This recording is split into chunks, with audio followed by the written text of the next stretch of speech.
Today I will show you a biography, comedy, drama film from 2011, titled The Intouchable. Spoilers ahead. Watch out and take care. One late night in Paris, Driss is driving his employer Philippe through the city. When waiting in traffic gets too boring, Driss breaks the speed limit and begins driving quite fast, dodging other cars and not caring about traffic signs. This causes the police to go after him, and Driss bets €100 that he can lose them, but after driving under a bridge, the cops catch up by ambushing them from both sides. Driss doesn't look too worried though, and this time, he bets €200 that he can get them an escort.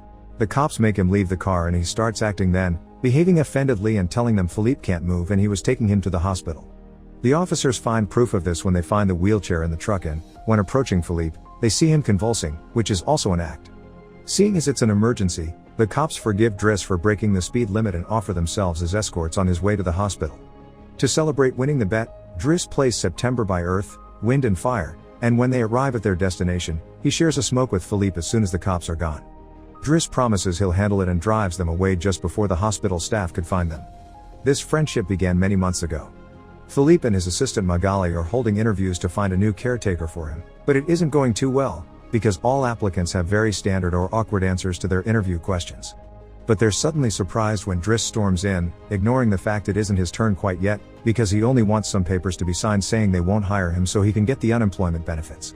He's blunt and a little rude, even hitting on Magali, but Philippe finds him amusing and asks him to come back the next day for his signed papers. Driss goes back to his home in a humble neighborhood and tries to take a bath while all his little siblings bother him, only managing to get it done in time thanks to his sister Mina, who is a bit older than the others and more responsible. While waiting for their mom to arrive, he looks through the window and notices his brother Adama getting out of a suspicious car. When the boy enters the apartment, he just says he was at school and leaves again after grabbing his bag, causing Driss to be even more sure that he's up to something. In the evening, his mom arrives, and he gives him a Fabergé egg he stole and tells her he's been away on vacation when she asks.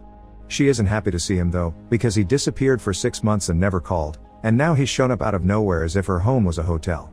As she's absolutely done with all his lies and she has other children she has to take care of, she kicks him out and tells him not to come back. Driss spends the night having a smoke and some snacks with some neighborhood friends.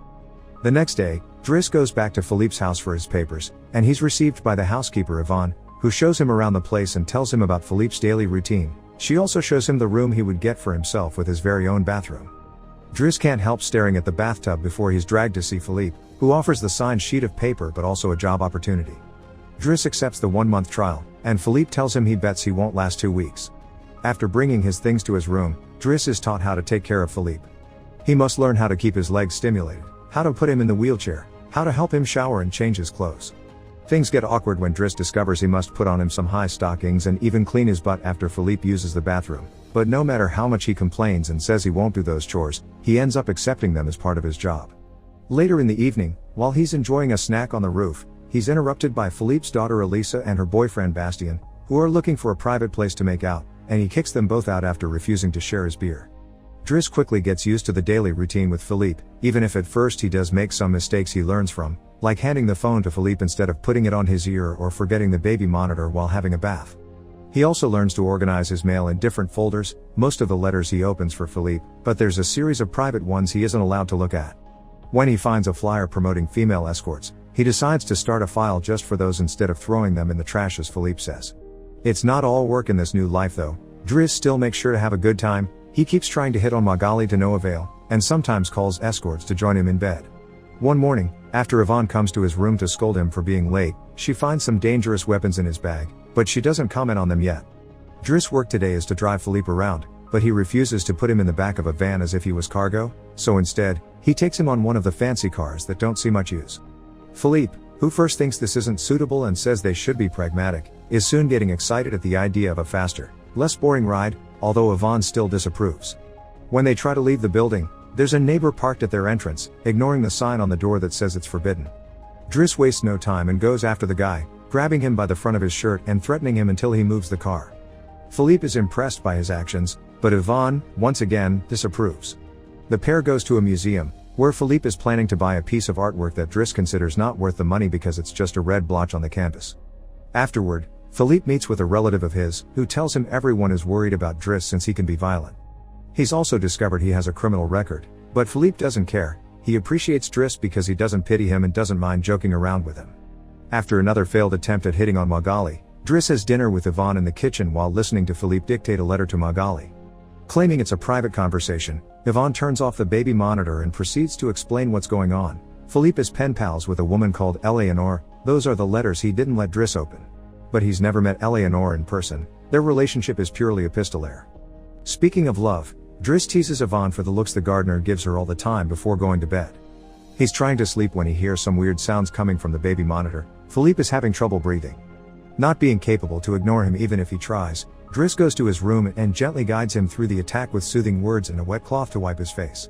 Philippe eventually falls asleep, only to wake up again moments later, saying he needs air. This time Driss doesn't hesitate. He puts Philippe on the wheelchair, covers him with blankets, and takes him out for a stroll by the river. This is the first time Philippe has seen Paris at night in a long time, and now he's more relaxed. He explains to Driss that the medicine can only do so much and he sometimes experiences phantom pain. When they see some girls walking by, Philippe also confesses he isn't capable of pleasuring a woman because of his situation, but he still can enjoy some satisfaction when he gets his ears massaged because they are sensitive zones. When the phantom pain threatens to appear again, Driss shares one of his joints with Philippe, who is skeptical at first but ends up loving it. Afterward, they go to a restaurant, where they joke around while sharing a meal, and Philippe decides to share more of his story. He met his wife when they were students, and shortly after they got married, she had 5 miscarriages and was diagnosed with an incurable, terminal illness. That's when they adopted Elisa. Philippe has always loved competitions, extreme sports, and speed, and a paraglider gave him that. It was during a paragliding session that bad weather caused him to crash and break his vertebrae, although he still thinks his real handicap isn't the chair but living without his wife. After joking around some more, Philippe remembers the date and realizes Driss has passed his 1-month trial, so he's now officially hired.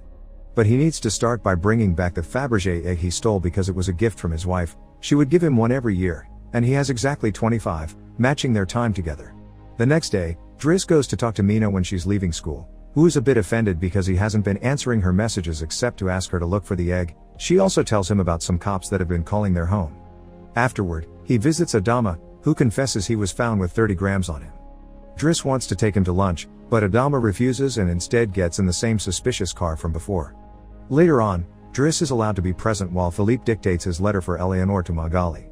He thinks this purple prose is very boring and that Philippe should be more direct. He's also baffled to hear that this has been going on for 6 months and they never exchanged pictures. When he finds her phone number on one of the letters, he takes it as a sign and calls her, obliging Philippe to take the phone and finally speak to her outside the written word. Their conversation goes so well, Philippe is now on the phone with her all the time, even right before he and Driss attend the opera, during which Driss laughs and makes fun of the costumes. The next day, Driss convinces Philippe to accept to exchange pictures with Eleanor and chooses one of him in the wheelchair. Afterward, while he's painting, Elisa bursts into his room to ask him for cigarettes and makes fun of him for trying to be artistic. Getting angry, he kicks her out before going to see Philippe, who is currently asking Yvonne to change the chosen picture for one of him when he wasn't quadriplegic.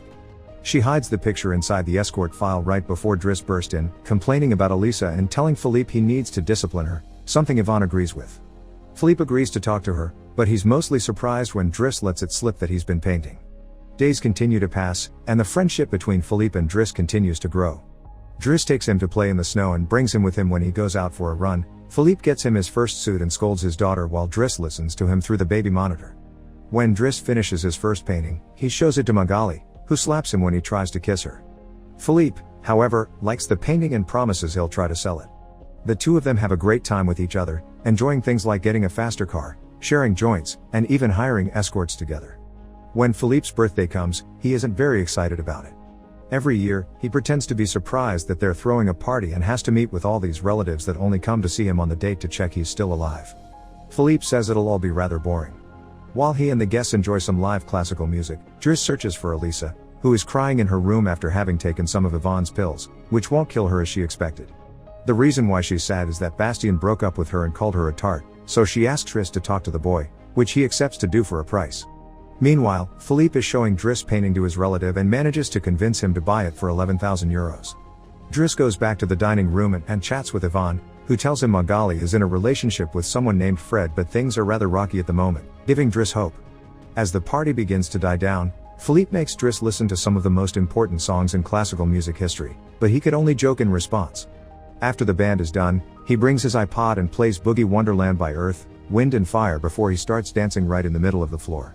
He's an incredible dancer and he even convinces the rest of the party to join him and dance with him, which Philippe enjoys watching.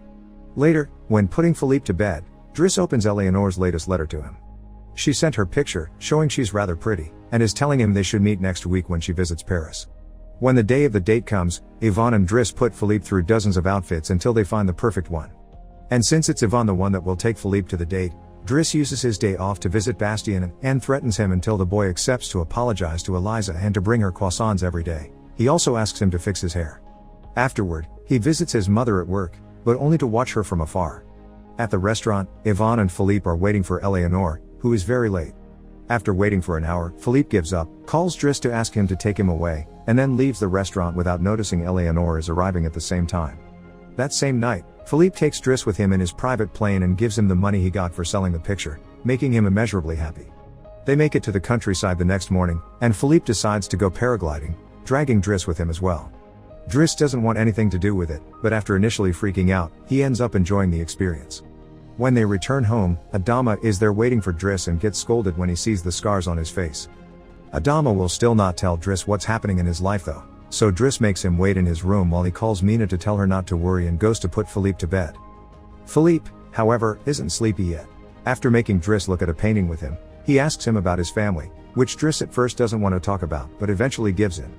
It turns out Adama technically isn't his brother and his parents aren't actually his parents, they're his aunt and uncle.